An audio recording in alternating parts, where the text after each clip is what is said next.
తిరుమల అభిమానులకు నా హృదయపూర్వక పాదాభివందనాలు. ముఖ్యంగా మీరందరికీ చెప్పవలసింది మిత్రులారా, మనం చూస్తున్నాం గత కొంతకాలంగా రాజ్యాధికారం ఎవరి చేతుల్లో ఉందో.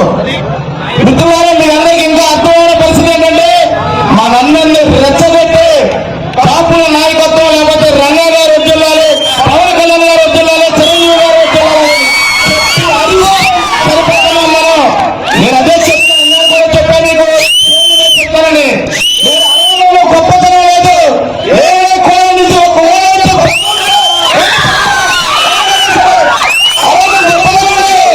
అన్ని కులాలని కలిపేయాలంటే పెద్దన్నలాగా అని చెప్పారు. మీరందరూ పెద్దన్న పాత్ర పోషించండి. మన రాజా రంగా మిత్రమండలి గత 20 సంవత్సరాల నుంచి నేను రంగా గారి కార్యక్రమాలు చేసుకుంటూ వస్తూ నాకు అర్థమైంది ఏంటంటే బ్రిటిష్ పరిపాలన, పవన్ కళ్యాణ్ గారు చెప్పారు, బ్రిటిష్ పరిపాలన కొనసాగుతుంది మన ఆంధ్రప్రదేశ్ లో.